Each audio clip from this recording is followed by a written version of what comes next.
Mr Chair, why has it taken so long for this bill to come back to the House? It's not an unreasonable question. Why has it taken so long? I've just gone today and looked back at when the last time was that I spoke on this bill, which was in July last year. July last year, in the second reading. Oh, yeah. After and before that, Mr Chair, it took 18 months to actually get to the House, and then another year to get through the Select Committee. So why has it taken so long for this piece of legislation to come back to the House for the committee stage? And the next question is, how long is it going to take to get to the third reading and for it actually to get through, and is that going to happen, or is that going to take another year? And Mr Chair, this is a really important question, and I think everybody who is watching this debate tonight or listening on the radio to this debate should actually be asking themselves this question, because I don't know how many times I have stood in this House and said basically these same things. Why is it taking so long for legislation that is around managing and ensuring accountability for the corporate raiders in this country, the white-collar criminals in this country, to actually be held accountable? Why is it that it's taking so long for the legislation that holds them accountable to get through this Parliament under that government over on that side of the House? Why? And so I'd like to know, is it a deliberate strategy? Because we're seeing an awful lot of other legislation that's going through the House which is actually impacting on working people and people who are the most vulnerable people in our society and making their lives harder under this government. But when it comes to those who are responsible for white-collar crime, it takes forever to get legislation passed through the House. Now, that is a really important difference between the national government and the other side, which is the Labour Party, which actually cares about the lives of ordinary working people and ordinary people who actually might invest their life savings or into a company where they think, oh, we'll take some shares in a company, and what happens? They get ripped off. They get ripped off by the corporate raiders who are supported by the national government. They get ripped off, and it takes forever for any legislation to get passed, for them to actually have their rights protected, or feel as if that this government actually is on their side. This government is not on their side. This government is on the side of the corporates.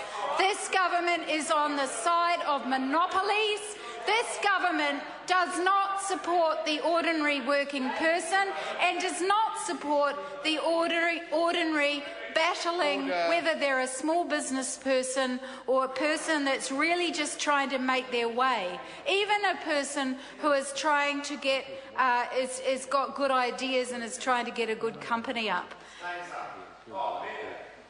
Excuse me?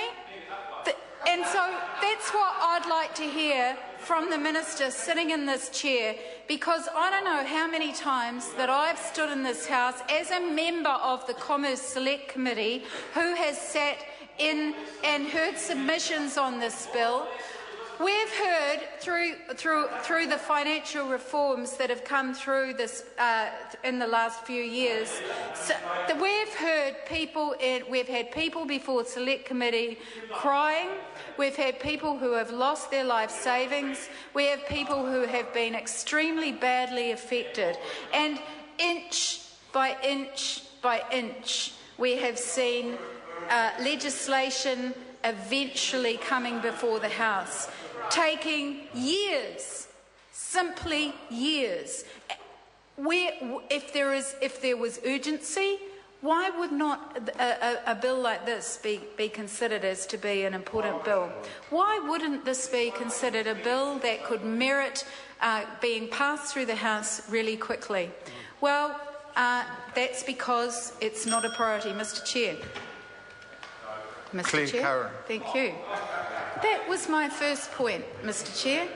Why has it taken so long? Very good point. Well, and I'd be really interested to hear the Minister's explanation for that, because there is no explanation. If there is, it would be really good to hear what it was. The second point that I want to make tonight around this piece of legislation is the work. I know that the members on the other side of the House are feeling a bit embarrassed about that, because it's actually, there's nothing they can say really to dispute the fact because the facts stand that it took 18 months to even get before the Select Committee. Then it's taken at least another year to get, once it's got out of the Select Committee, before this House. No doubt it'll take a long time to actually pass into law. The introduction of criminal sanctions for the very serious breaches of existing duties of directors. That's my second point. And I do want to comment on the important work that the Select Committee did on this, because it was important work. And there was a balance, an important balance, as the Minister has said when he got up. And I do appreciate the fact that the Minister did get up, and this Minister, despite the fact that he does take a long time to get legislation through the House, does not resile from standing up and taking a call. And I do want to give him credit for that, because he does not resile, unlike other ministers in this House who just sit there like dummies and don't say a word. This minister actually does have the guts to get up and take a call and try and provide explanations on issues. So, with regards, and yes, and there's at least one of those ministers sitting in the House tonight. With regards to the work that was done on the criminal sanctions and the importance of creating that balance, so that it wasn't seen to be punishing risk-taking, innovative behaviour. This side of Parliament is actually is right behind the engine room of our country in terms of economic development, which is small business. That's where your innovation comes from. That's where we're going to see the greatest ideas. And what are we doing? We're actually backing small business. That government over there actually backs crony monopolists and big companies that are your mates.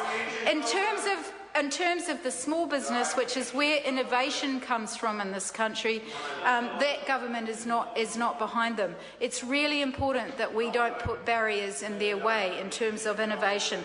But it's also very important that there is accountability. And when it comes to the impact of corporate behaviour on investors, on particularly the small investors that get really badly done over, it's really important that we have criminal sanctions. The white-collar crime should be treated with much more seriousness in our country than it is. And so this side of politics, this side of the Parliament of New Zealand, we believe that that it's all about intent. Dishonesty with intent. If it's dishonesty with intent, then it should absolutely be penalised. That is a basic principle. It's a basic principle of law. It's a basic principle on which this country is founded, and it's a basic principle of Labour values. And that is extremely important. The work that was done in the Select Committee, I want to thank my members of the Select Committee and the officials that participated. That this part of the law, we have found that balance, and we should be proud of ourselves for that. My conundrum is why is it taken so long? Why? Please, Minister, get up and tell us. What was it that was so important that had to be passed under urgency that actually might impact on the lowest paid people and the more vulnerable people in our country? Why isn't it that we are saying white-collar crime is not okay? It's absolutely not okay in this country, and we are going to not only put put through laws through this parliament, but we're going to say that they're important, urgent laws, and we're going to do it quickly, and we're going to ensure that they're sorted. Jamie. I move that the question be now put. I'll hear David Clark.